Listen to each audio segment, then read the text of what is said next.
happy winter solstice, or summer solstice for our friends in the southern hemisphere. Anyway, obviously I'm late this morning.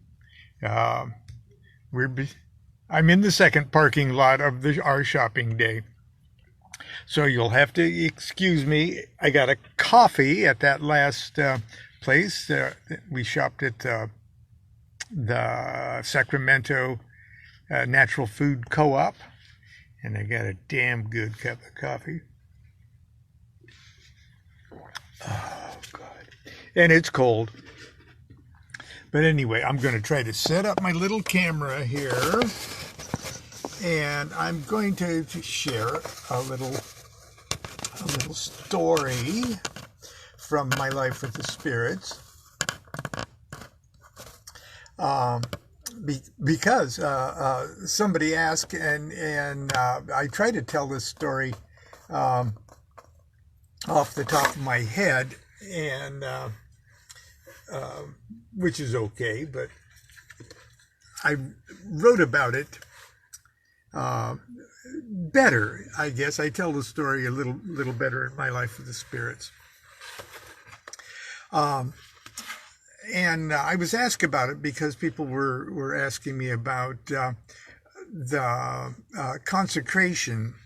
How do you consecrate or dedicate your magical weapons?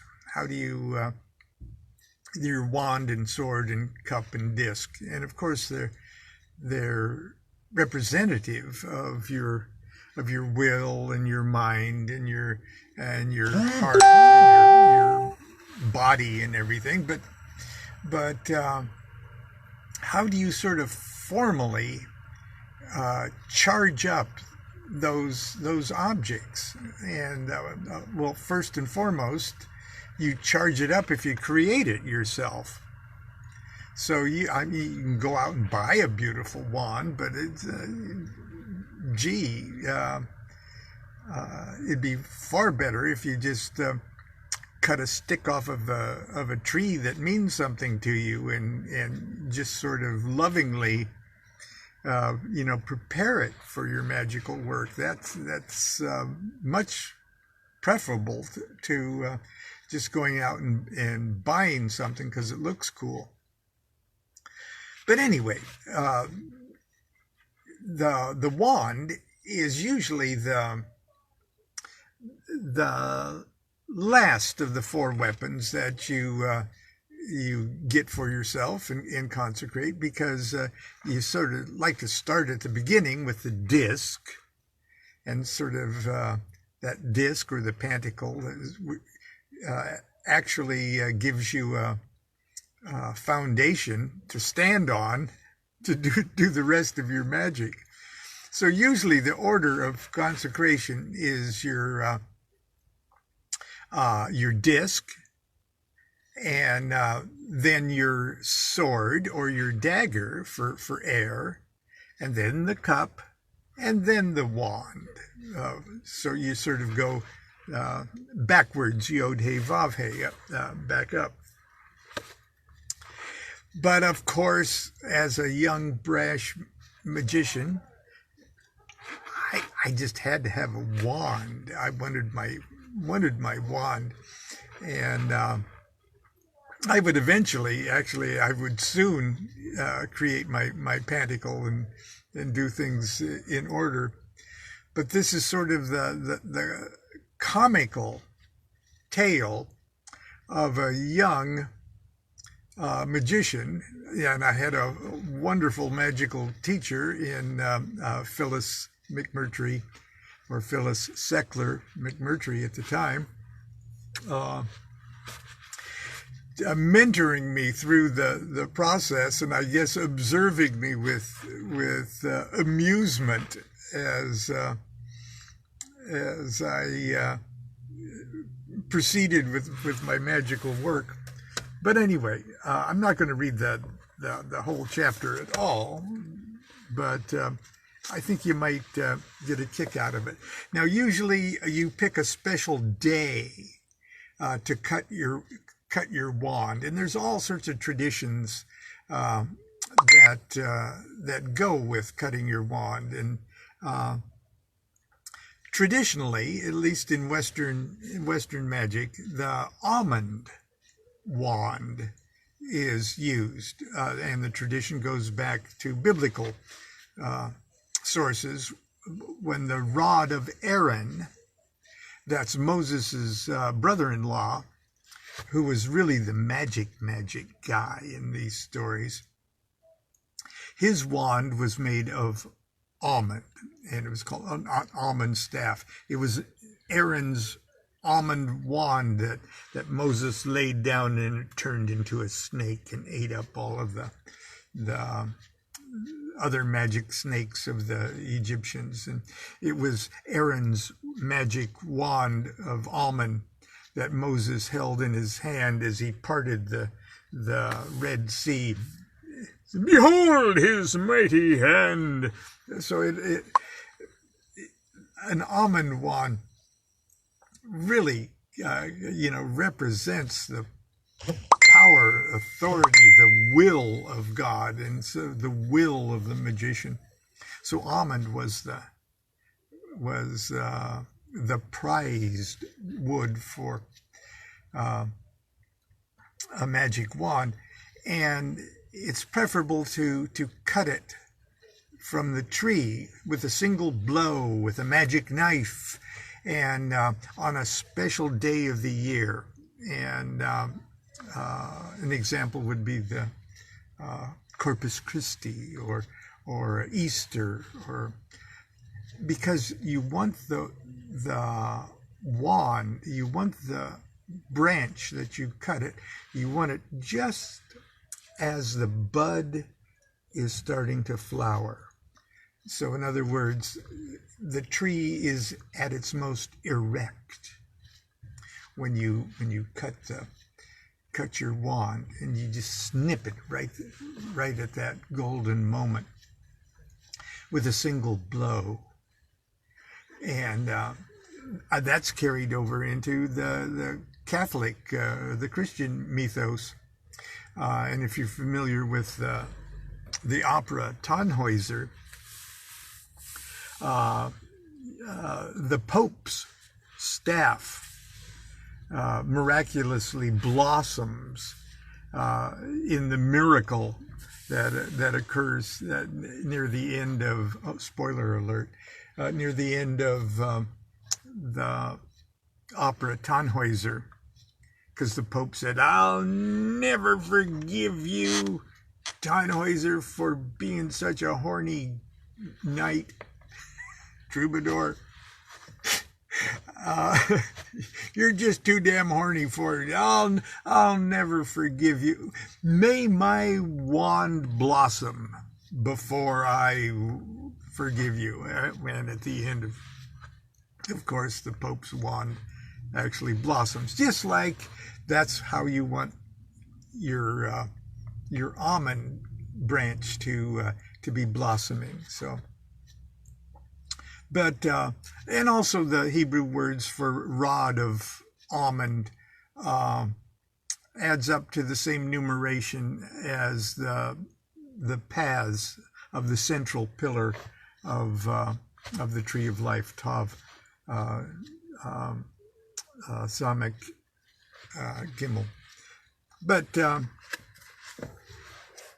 But I digress. The special day I wanted to cut my wand was on the day of my first degree OTO initiation. Not the Minerval 0 degree, but the first degree, which is it's when you really, really link up to the current, if you will. So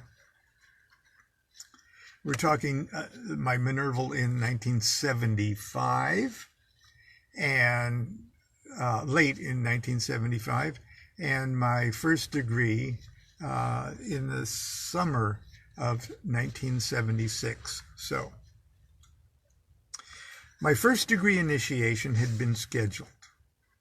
I knew there were 2 lovely almond trees in the backyard garden of my initiator's home. That was Phyllis's home in Dublin, California at the time. I was sure that if I asked nicely, I could cut my wand there. In the meantime, I wanted to have a practice wand. So I joined a few crazy friends on a midnight raid on a backyard in Huntington Beach known to have an almond tree. It was so cool. We crept down.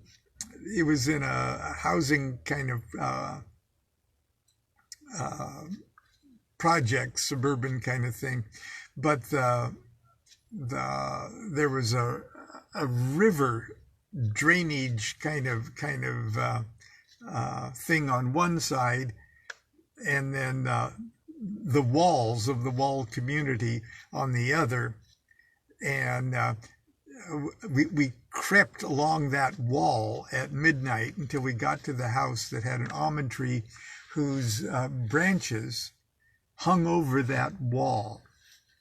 So, and dogs were barking, and the moon was, it was great. We felt so evil.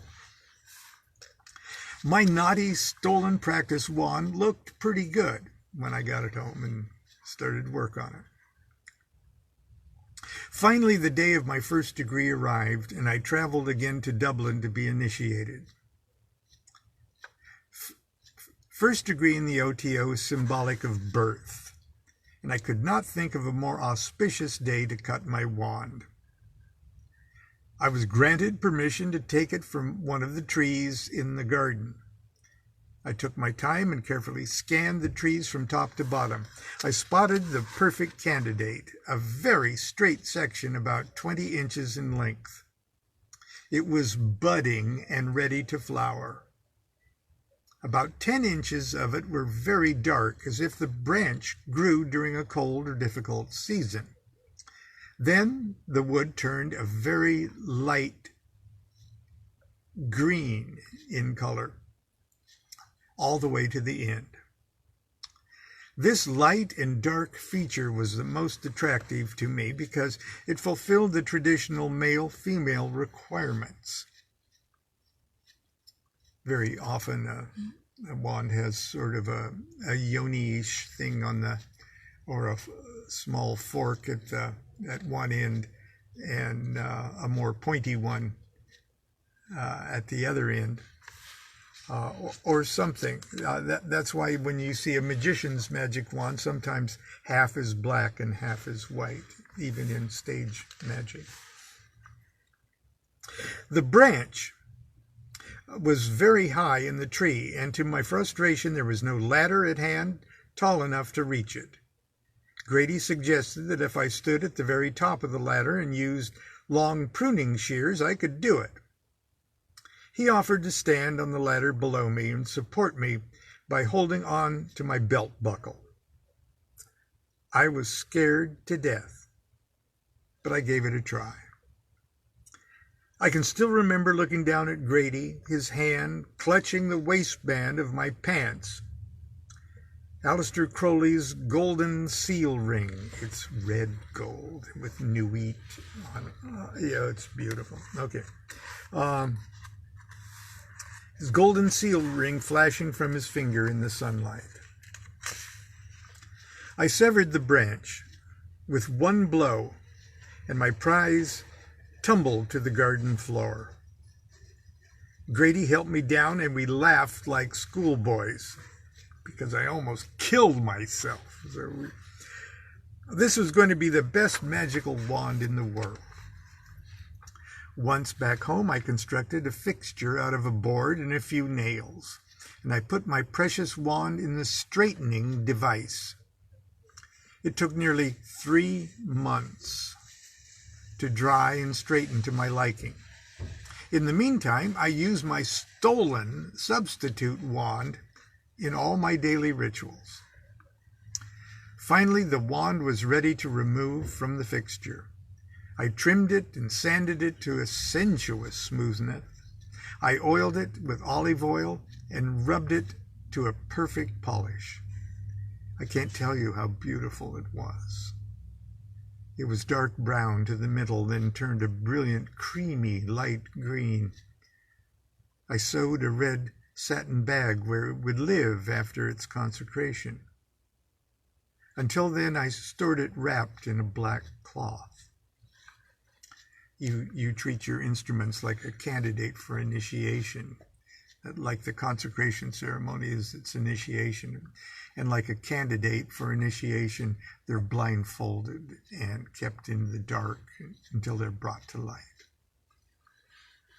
Nothing would be too good for my wand. I composed a 14-day ceremony of consecration that would begin on the evening of the new moon and climax on the full moon in Aries, which is cardinal fire.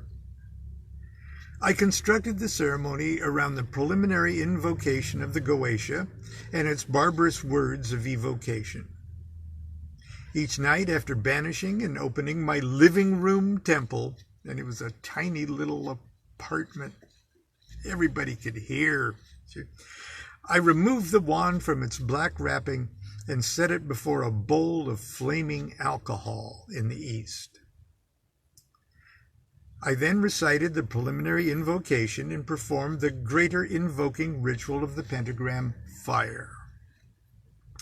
After which I passed the wand through the flames, reciting the barbarous words of evocation to call forth the spirits of fire. Then I returned the wand to its black wrapping and banished and closed the temple. On the second night, I repeated the ceremony as before, but I recited 2 rounds of the barbarous words, and on the third, 3 rounds, until by the last night, I found myself whipped up in quite a frenzy by 14 rounds of barbarous words of evocation. Admittedly, it was a crude and unimaginative ritual, but at the time I thought it was pretty good. Now, if you're not familiar with the barbarous words of evocation, they are just, that's what they sound like, okay? But even doing them for 1 round kind of makes you go a little crazy and wild. And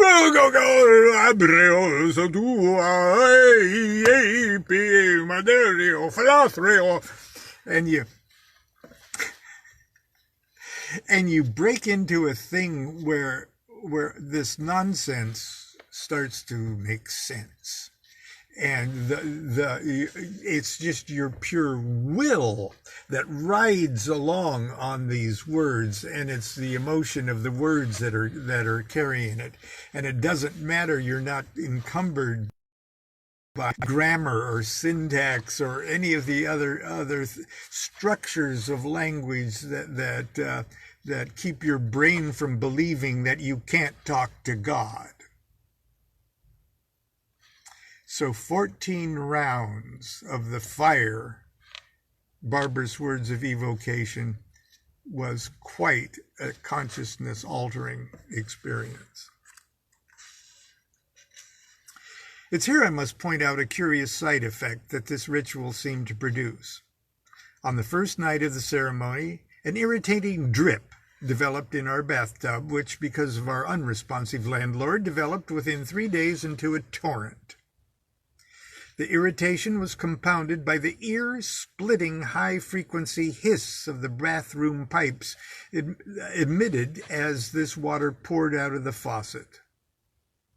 Now, while plumbing problems are hardly indications of magical phenomena, the timing of the event caused me to joke with Constance that in reaction to all my fire invocations, the spirit of water seemed to be attacking the house.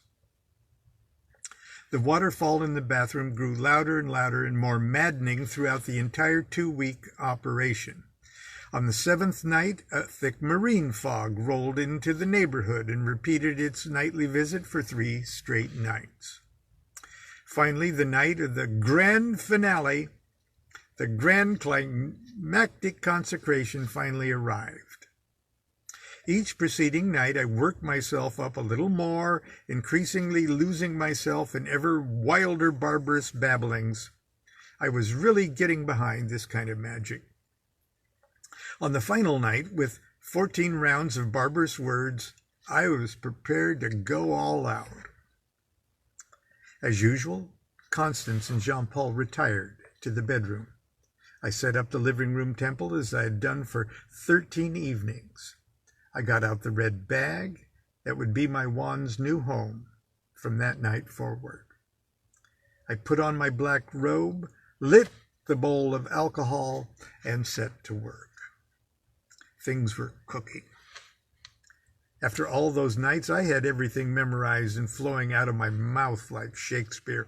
I could see the angelic guardians in the quarters. I could actually feel the fires. I ripped open the veils of spirit active and slashed the flaming pentagrams into place. In the greater invoking ritual, by the time I began the barbarous words, Aro, Gogo, Roabrao, Sotu, Mudario, I was a fire-spitting wizard with one thing on my mind, evoking the spirits of fire into my new wand. I was having the time of my life. I repeated the words again and again. It kept getting better. Falarthreo,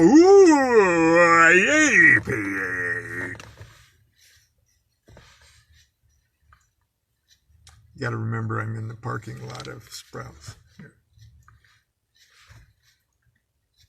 Suddenly I heard what sounded like rain on the roof, falling in loud, heavy drops, then splattering on the driveway.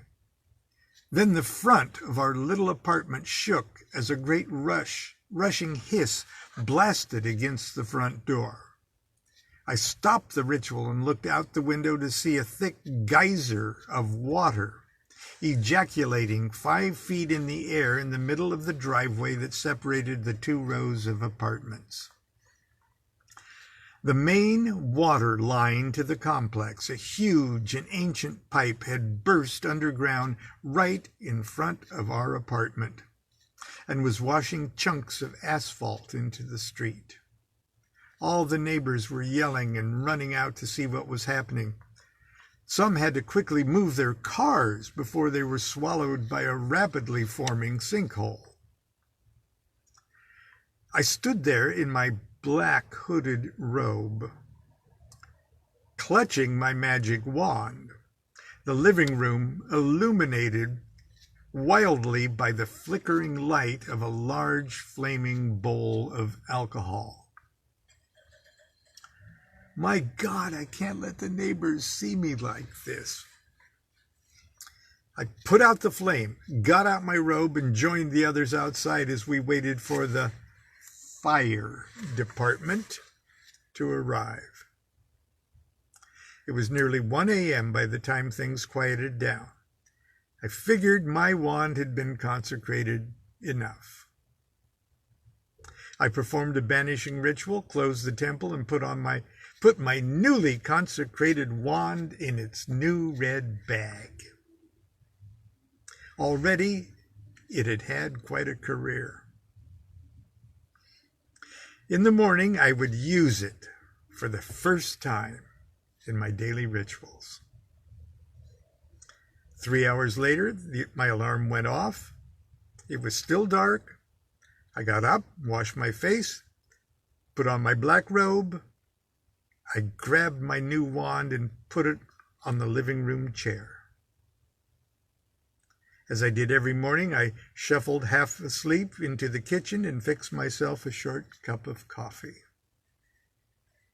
A few minutes later, I returned to the living room with my coffee and thoughtlessly sat down full force on my new wand, snapping it neatly in two.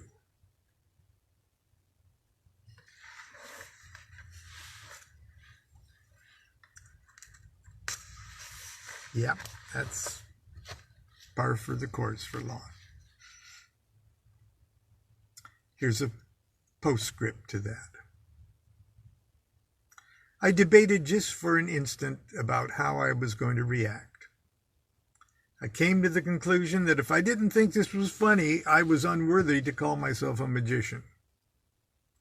I started to laugh. It was funny beyond funny. My laughter woke up Constance. It woke up Jean-Paul. I woke up the neighbors with my howls. I didn't even consider gluing it back together. A weapon of will that needs to be glued together is pretty damn pathetic. I asked my little family if they would let me have one more night alone in the temple.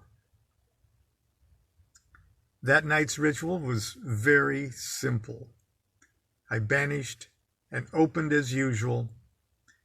I lit the bowl of alcohol and placed the 2 broken pieces of my beautiful broken wand in the flames.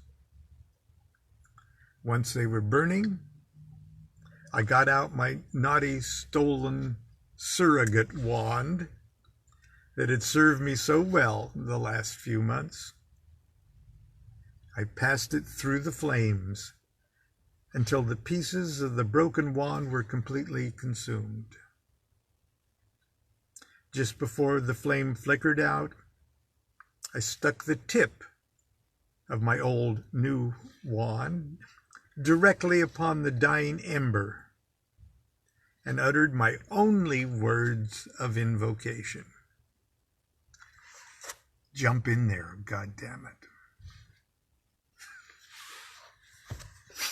Okay, I'm sure I've gone way over our time, and I'm sure many of you have heard that story. I've told it and retold it over the years, but to me it is quite magical. So right now Constance is almost through in there, and I'm going to have to get on with my day happy, or as close as you can get to happy. Happy solstice, everyone. Take comfort at least in the fact that the nights will be getting shorter. Enjoy the rest of your holiday. I'll be with you every day, hopefully.